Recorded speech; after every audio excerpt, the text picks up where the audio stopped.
계엄이 터지니까 전 세계 언론에서 지금 한국을 주목하고 있습니다. 그런데 우리의 보도하고는 다릅니다. 우리는 일방적으로 전 언론이 뭐 몇몇 빼고요. 그러니까 이제 자유일보나 아시아투데이, 그다음에 FN투데이, 스카이데일리 뭐 요 정도 빼놓고 나면 전부 조중동을 포함한 언론, 방송, 신문, 인터넷 신문 모조리 다 윤 대통령 탄핵은 잘못됐고 내란 혐의 뭐 이거 자꾸 부추기면서 코너로 몰고 있는데요. 외국의 언론들은 균형 있게 다루고 있습니다. 자기네들도 섣불리 뭐 윤 대통령이 옳았다, 윤 대통령이 내란죄다 이렇게 얘기 안 하고 이쪽에서는 이런 주장을 한다, 이쪽에서는 이런 주장을 한다. 양쪽을 균형 있게 다루더라고요. 그러니까 예를 들어서 집회하는 것도 여의도에서 탄핵 집회, 계엄 반대 집회하는 것도 보도하고, 그 다음에 광화문에서 윤석열 계엄 지지 집회, 탄핵 반대하는 집회, 그것도 균형 있게 보도하는데 오히려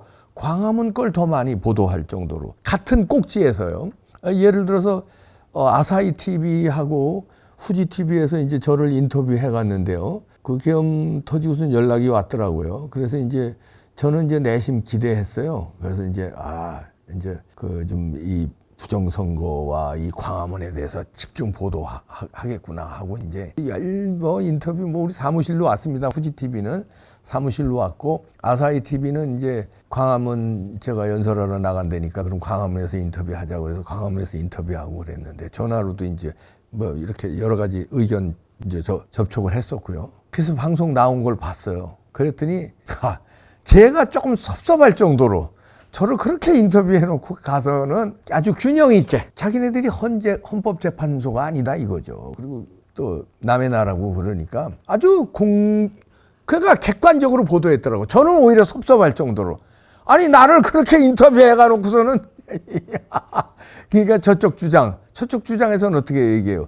윤 대통령과 보수 유튜버를 뭐 극단 세력이다, 극우 뭐 이렇게 몰고 가잖아요. 그래서 보수 유튜버에 영향을 받아서 윤 대통령이 계엄을 저질렀다 이러고 말도 안 되는 소리 하잖아요. 그런데 그런 것도 한 꼭지에 비중을 실어서 하면서 그 꼭지 안에 저 인터뷰한 꼭지 안에 그다음에 광화문에 이런 애국 세력들이 이렇게 많이 나오는 거 쫙 화면에 보여주고 또 보도를 하더라고요. 제 인터뷰 말도 보도를 하고요. 그러니까 이게 양쪽을 다 다루는 거죠. 근데 일본 언론들은 양쪽으로 이렇게 다루는데 왜 한국의 언론들은 양쪽으로 안 다루고 일방적으로 탄핵이 잘못됐다는 여론만 다루고 집회도 왜 일방적으로 여의도 장면만 내보내냐 이거죠. 광화문이 훨씬 더 많은 인파가 모였는데 이거 보세요. 지금 화면 보시죠. 광화문에 엄청났어요. 그건 일본에서는 다 보도하는데 일본뿐만 아닙니다. 제가 인터뷰한 건 일본 방송사들이니까 꼭지를 봤는데 아사히 TV는 8분 22초 정도 그걸 다뤘고요. TV는 11분 5초인가 다뤘어요. 꽤 비중 있게 다뤘죠. 그 한국 계엄에 대해서 양쪽을 보도하는데 그렇게 비중 있게 다룹니다. 물론 이 국제 뉴스로 큰 뉴스죠. 그런데 아사히 TV는 그 진보 성향이에요. 말하자면. 후지는 뭐 이런 우파 좌파 이런 거 신경 안 쓰고 예능 프로가 유명한데고 후지 TV는 그런 데서조차 균형 있게 다뤄요. 근데 우리는 보수 언론도 균형을 잃었어. 쟤네들이 자칭 보수라고 하는 조중동. 그것도 다 탄핵이 마치 무슨 정당한 것처럼, 그리고 계엄 부당한 것처럼 이렇게 몰고 가잖아요. 조중동도. 근데 일본의 진보 매체인 아사히 TV마저 균형 있게 다룬다. 이거 생각해 봐야 되는 거 아닙니까? 그런데 이게 왜냐면 이제 이 협박에 언론들이 협박과 당근에 이런 식으로 춤을 추는 것 같은데 협박은 누구한테 겁을 먹겠습니까? 이재명이죠. 자유일보에서 차명진 만평이 나왔는데 한덕수에게도 협박하네요. 한덕수 총리가 이제 권한대행이 됐잖아요. 그랬더니 권한대행 책상 위에 이재명이가 걸터 앉아서 조폭같이 걸터 앉았네요. 내란죄의 수갑을 흔들면서 당신도 내란죄 공범 될 수 있어? 이런 협박이겠죠. 그리고 뭐 기본소득 이런 문신 다 양아치처럼 다 하고 야구방망이 하나 놓고 협박하는데 한덕수 권한대행은 자기 자리에 앉지도 못하고 저쪽 구퉁이에 모퉁이에 앉아서 쫄아가지고 요렇게 있습니다. 야, 그리고 국정협의체라는 결제 서류를 올려다 놓고 야 사인해 이러고 수갑을 흔들고 있어요. 어떻게 너도 수갑 찰래?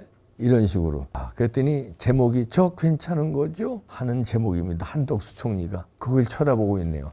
저 괜찮은 거죠? 저 살아날 수 있는 건가요? 한덕수 총리 중심 잡아야 됩니다. 네. 지금 언론들의 그 부안해동에 넘어가면 안 돼요. 네? 일본 언론, 미국 언론, 유럽 언론들 달라요 지금. 네? 공정하게 양쪽을 지금 비추고 있는데 이게 뭐 하는 겁니까? 눈치 보면 안 됩니다. 권한대행으로서 당당하게 거부권 행사해야 돼요. 잘못된 법이 오면은요. 근데 이게 벌써 거부권 하지 못하도록 이제 이게 협박을 하는데 이 민주당 놈들이 벌써 거부권 하면 안 된다고 한덕수 권한대행을 협박을 하더라고요. 그러니까 이제 이런 만평도 나오고 그러는데 한덕수 권한대행이 중심을 잡아주기 바랍니다. 아니면요 진짜 나라 위험해져요. 중심 잡아주고 버티면 국민들이 이렇게 광화문 보세요. 이렇게 많은 국민들이 윤석열 계엄을 지지해요. 그러면 헌재에서 판단 날 때까지 버텨줘야 됩니다. 그리고 수사 독려하고 또 법원 독려해서 국무총리 권한대행으로서 신속재판은 왜 헌재만 신속재판해야 되느냐. 신속 공정한 재판하겠다고 문영배 헌재소장 권한대행이 나왔는데 아주 잽싸요. 신속 공정한 재판하겠대요. 그런데 좋아. 그러면 윤석열 대통령 탄핵이 옳았나 그런 잘못됐나 그래 그것도 신속 공정하게 해. 좋아. 그러면 이재명의 2심 재판, 3심 재판 원칙대로 633 원칙 아니에요? 1심 6개월, 2심 3개월, 3심 3개월이잖아. 그 원칙대로 신속 공정하게 해 그것도. 그렇잖아요. 그것도 해야 될 거 아니에요. 그거 말고도 또 다른 재판들 있잖아요. 그것도 신속 공정하게 다 해. 이렇게 일방적으로 이렇게 밀리면 안 됩니다. 우리 정신 똑바로 차립시다. 이 치사한 놈들 뭐라고 그러는지 민주당에서 이 법안을 낸답니다. 윤석열 대통령 월급 주지 마라. 직무정리 대통령 보수 금지법을 낸답니다. 민주당이. 이런 놈들이에요. 아주 치졸하고 한동훈이 오늘 물러나면서 한다는 말 보세요. 아주 치졸하고 얍삽한 놈이 국힘당 말아먹었고 민주당은 이런 야비한 놈들이에요. 이런 정치판에서 윤 대통령이 할 수 있는 게 아무것도 없었어요. 그래서 계엄을 한 거예요. 언론 지형 그렇지. 여당 야당 그렇지. 법원 그렇지. 할 수 있는 게 없어. 대통령인데 부정선거 밝힐 수도 없어. 그래서 계엄을 한 거예요. 정당한지 안 하는지 헌법재판소에서 제대로 심판해 주길 바라고요. 나머지 재판, 이재명의 재판 법대로 633 원칙 지켜서 신속 공정하게 해 주시길 바랍니다. 국민은 안 져요. 이제 이번엔 못 물러나 국민이. 박근혜 대통령 때 어물어물 물러났는데 안 돼 이제는. 안 됩니다. 이제. 일본 언론들 보세요. 이봉규가 섭섭할 정도로 공정하게 양쪽을 해 주더라. 나를 인터뷰해 놓고서는. 조금은 섭섭했지만 그게 언론이지. 그지.